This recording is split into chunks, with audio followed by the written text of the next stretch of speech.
I'm going to call the Springfield City Council work session to order with roll call. Mayor Van Gordon. Here. Councillor Weber. Here. Councillor Moe. Here. Councillor Rodley. Councillor Doyle. Here. Councillor Missionary. Here. And we are expecting Councillor Rodley here shortly. We have one item tonight, which is on the back page, which is the fiscal year 2024 Community Development Block Grant Annual Action Plan. Erin? Great. Thank you. Good evening, Mayor, Council. I'm here tonight with the draft fiscal year 2024 Community Development Block Grant Action Plan. I'll note I'm looking for your direction on what to put forward, and this will come back to you May 1st during regular session for final adoption. So each year, the city receives federal funding through the CDBG, Community Development Block Grant Program, to put toward eligible activities that address the needs of low and moderate income persons here in Springfield.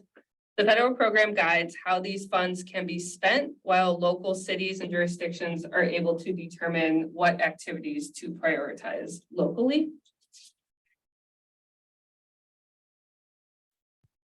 I'll note, as part of this process, we follow the city's public participation process under the 5-year consolidated plan for receiving these funds. As part of that process, the council created an advisory committee, the Community Development Advisory Committee, also I might say CDAC. And that committee was created and exists as part of this public effort. They are appointed by council and hold public hearings as part of this process to hear from the public what needs exist and to make a recommendation to council on our annual action plan. In past years, the city has released a request for proposals as part of this process and received applications from community groups for a portion of CDBG funds. And this committee has served as the evaluation committee for those applications. In recent years, we've seen costs increase for local programs, particularly the home repair program. And we have not seen a corresponding increase in CDBG funds. So this year, staff anticipated that we would not receive, we would only receive enough CDBG funds to cover the costs of existing programs, and we did not put out an RFP this year. I'll note, however, there are still projects that council has awarded funding in prior years that are still ongoing, and staff continue to work toward completing those projects. That list is included in the packet. I've also included their allocation for those projects as part of attachment 2, just to give you an idea of not only what this action plan is recommending, but also what carryover funds from prior years exist that we're still working on. Those funding, as you'll see in blue on the packet, they're just not recognized in this particular action plan. I will note, thanks to Councillor Weber, I do want to highlight that attachment 3, the draft action plan, is currently outdated. I included it because it was the draft plan that went out for public comment. And since it went out for public comment, we received an updated funding amount from HUD that's reflected in attachment 2. And we received additional program income, loan repayments that could be put toward other projects. That again is included in attachment 2. So direction I'll receive tonight will help inform how I update attachment 3, how I update the annual action plan, and then you'll see that coming back to you May 1st.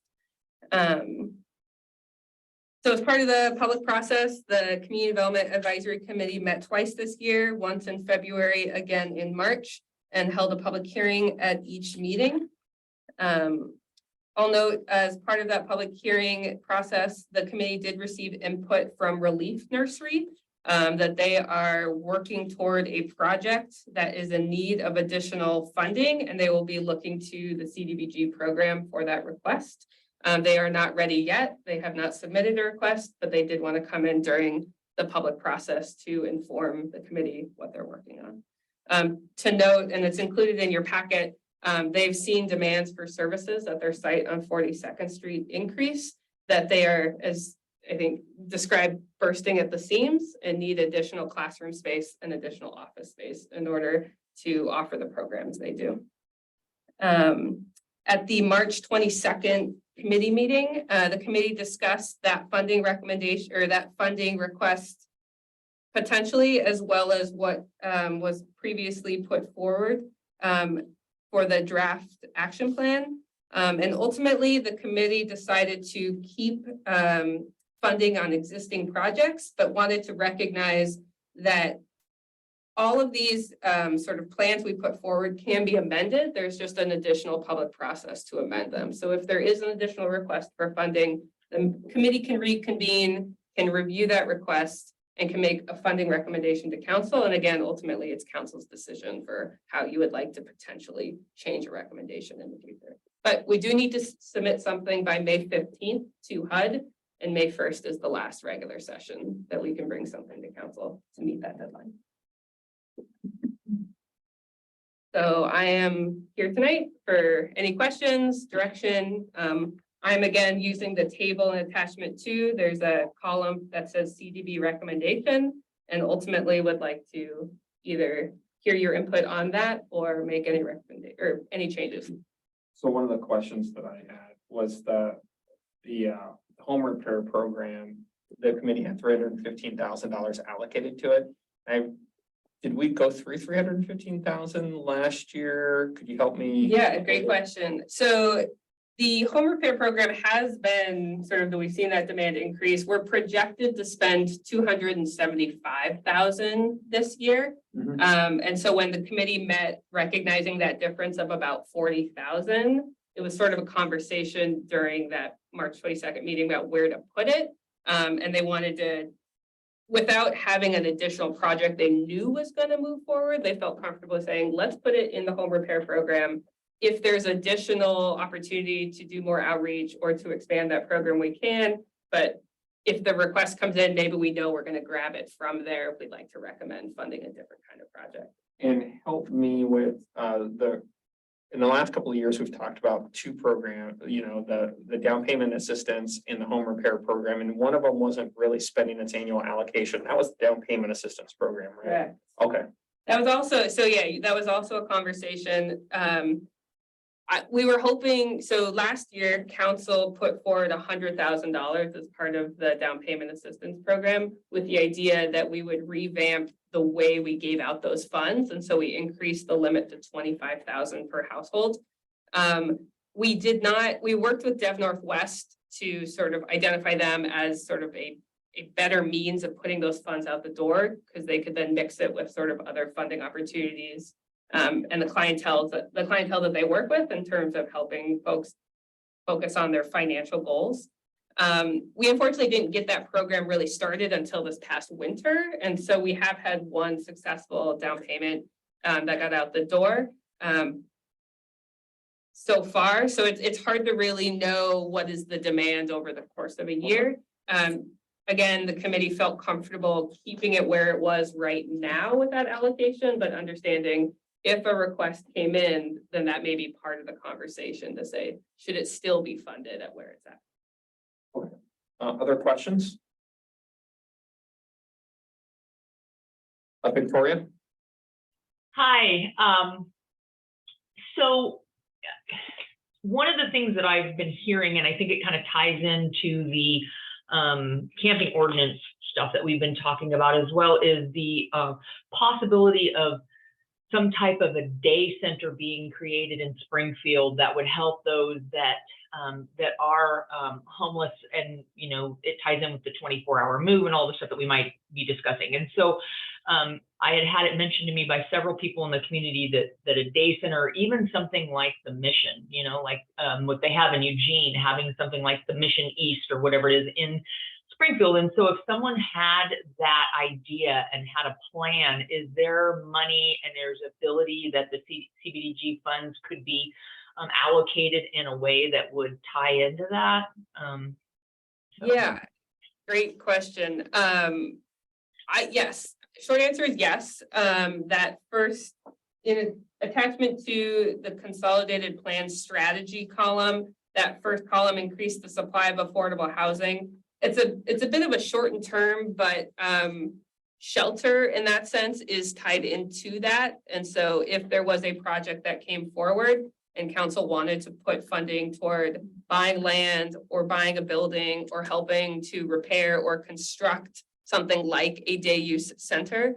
If it was overnight shelter, we could put it there. There's another strategy, support a human services delivery system that is under the strategy that could also be used toward creating a day center.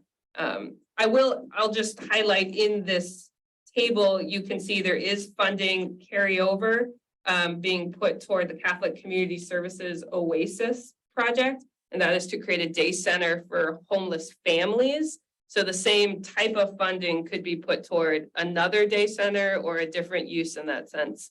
But yes, that is kind of the aim of the program covers that. It's just a question of, is that need and is that project ready, I guess. Because I saw the under the strategies for the 5-year consolidated plan from 2020, it says emphasizes goals and strategies to meet priority needs of renters, homeowners, and people experiencing homelessness and non-homeless special needs. And then there was another area under community development where it said community development goals are intended to satisfy the HUD objectives by providing human services, creating jobs, and improving access to public facilities. And I know that the mission does that. I mean, they really help people get, who are kind of down and out, get some options and some choices to be able to get their life on track. So it just seems like hopefully somebody in the community will hear this and will come up with some type of an RFP to you guys to do that. So thanks.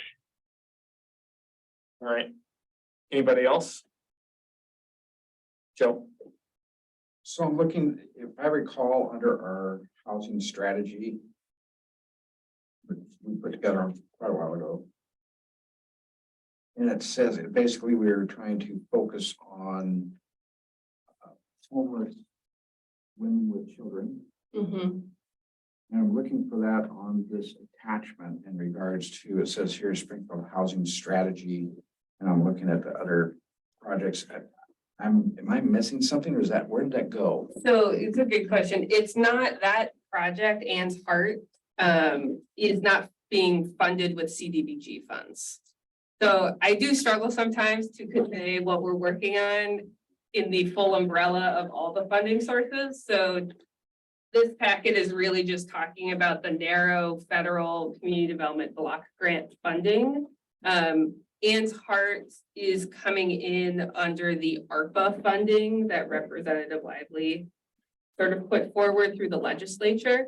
All of that is feeding the housing strategy that is saying council is working on all of these efforts.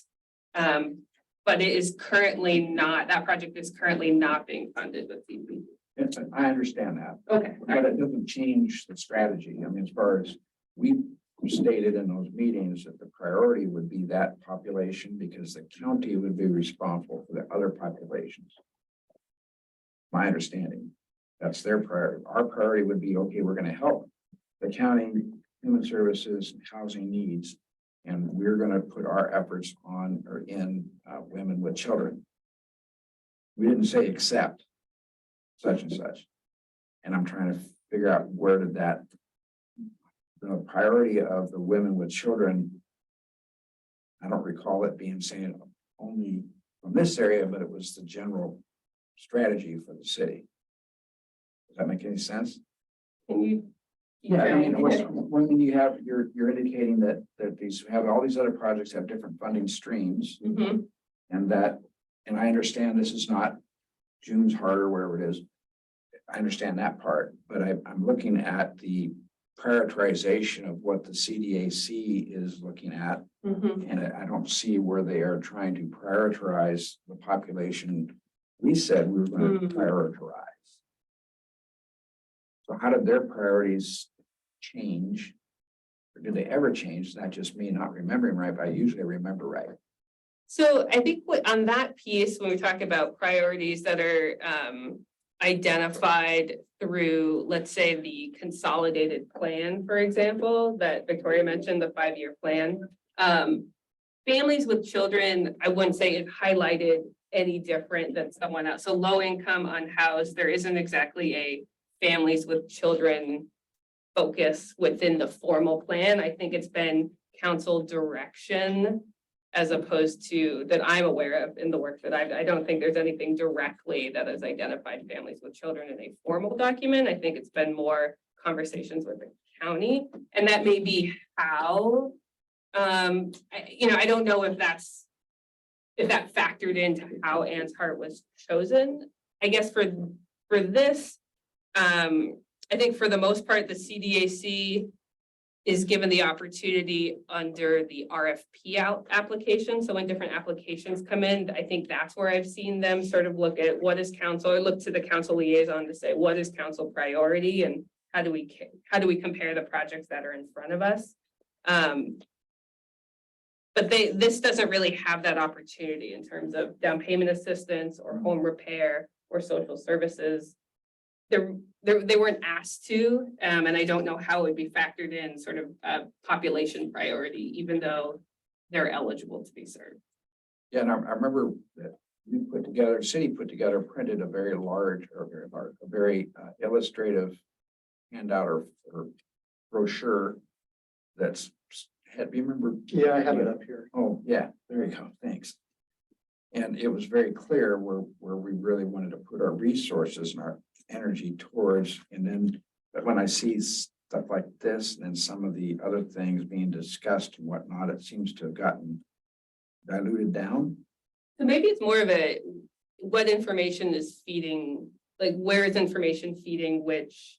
So in putting together the housing strategy, I think on the staff side, our effort was putting forward what council had directed or approved projects to work on. And so then that fed the housing strategy. And so I don't recall anything in the housing strategy calling out specific demographics, but rather calling out projects that had been previously funded. And so not everything with CDBG on the community development side is necessarily called out in the housing strategy. It was really just pulling the housing pieces. So that's where land acquisition you see in the housing strategy is there. And that's reflected here as increase the supply of affordable housing, down payment assistance, and the home repair program, I think, are both reflected in the housing strategy. But these other pieces about a day center for homeless families or human services contribution, because they're not housing focused, we didn't include them in the strategy. So it may be a number of like overlapping Venn diagrams, if that's how I think of it. Yeah. I just want to get clear in my head where the priorities are at and what these committees are being advised. And so that way they go with that same direction with council. And so, and you just mentioned a home, I didn't see on here a day center anywhere. Attachment 2, page 1 of 1, under strategy 5, support a human services delivery system. You'll see a project, CCS Oasis. So that is the day center for homeless families. Okay, there it is. Okay. For homeless families with children. I think ultimately when council decides on which projects to fund, we'll see priorities come out of that. But I don't know that we've ever received enough applications through an RFP process to solicit. Council is welcome to give that direction, I think, but we haven't asked for it or received it, I guess, in the past to sort of funnel applications in a certain way. So the end fund are 981,000, or is that? Those are the 981 is what currently we have on hand that we are working toward those activities listed. The question before council is how would you like to allocate the next column over, which is 622,000, just recognizing the city has $1.6 million total of CDBG funds. Okay. Okay. So Clear as mud, Which, just to clarify, can be reallocated at any 100%. point. Just that through a a public project we process. feel is no longer either viable or moving forward for whatever reason. Exactly. We can reallocate. Steve, When I sat on this committee, and those people took every one of these items apart very carefully and studied them. Went back with the recommendations here. With this in mind, that there are changes that can be made later. So they did a good job. any other comments? Okay, a couple more things.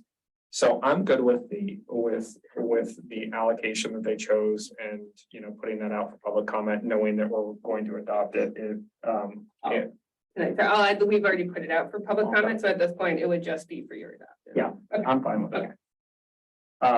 Could you talk a little bit more about the 95,869? Because I think this is some context for everybody would be, I think, really helpful, because this is a point that comes up a lot in the human services world. Sure. So one of the strategies listed that council adopted as part of the 5-year consolidated plan is to support a human services delivery system. And one way to do that is what's called contributing toward public services or social services. So you can give money to a nonprofit and help them pay for staff that is serving a low-income population in Springfield. What isn't included here is some of the background information and guidelines from HUD, but HUD limits the amount of dollars of your CDBG allocation that you can put toward public services. It's about 15% with like a longer formula sort of attached to that. Given what we have heard from council, given the cap at 15%, we've put forward each year to say, great, we're going to give our 15% to the county because they manage social services. The city does not, we're not in the business of doing it. We're not an expert on it. And they sort of run the system for the county in terms of understanding what are the needs as a whole and how can we pool funds from each of the cities that the county receives, from the state, from the federal government, and pull it all together to ultimately sort of distribute to through RFPs or to nonprofits or to certain projects that the county is sort of working toward. And so that human services contribution has been going toward, it doesn't pay for staff costs for the city and it doesn't pay for staff costs for the county. It goes directly to 4 nonprofits. And that is Catholic Community Services Access Center. On 10th and G, it goes toward Relief Nursery. It goes toward Food for Lane County. And the 4th is Hope and Safety Alliance, which was Women's Space. And so each of those agencies get a portion of these funds to help pay for when staff is directly working on sort of client management for Springfield residents. So I think this is an important piece, right? Because a lot of times we talk about our strategy about, you know, focusing on, you know, families with children, and then people go, okay, what do we do regionally? Well, this is some of the money that we give to the county to support the broader regional system, as well as there's a lot of us that sit on, you know, regional committees and, you know, participate in the conversation regionally. Go ahead, Corey. Yeah, that was the part that I was gonna add, just re-say, I'm gonna woman-splain what you just said. Go right ahead. Just say that in addition to us like contributing to the Human Services Commission, we are also part of the decision-making and sort of help to, particularly on the Human Services Commission, the Springfield folks who sit on that, which is me, and I think Councilor Doyle is now on that, are sort of provide that sort of policy direction in collaboration with our county and Eugene city folks. So it's a way for us to make sure the county does what the county does, but we still have some direction over that. So Yes, and the key here is, right, the human services issues that the counties that our county, not the county government, is going through requires a regional response. The 2 other questions I guess one piece of direction I would love to give back to the committee. This is also money that is used for economic development. And the last couple of years, we've not seen, you know, an allocation towards economic development, and going into next year, right? Like, it would be nice to help facilitate, develop an economic development project, just simply because we haven't seen one in a couple of years. From the staff side, the other thing that when you look at the home repair program, I know those projects vary sort of substantially in size, right? Some of them are pretty tiny.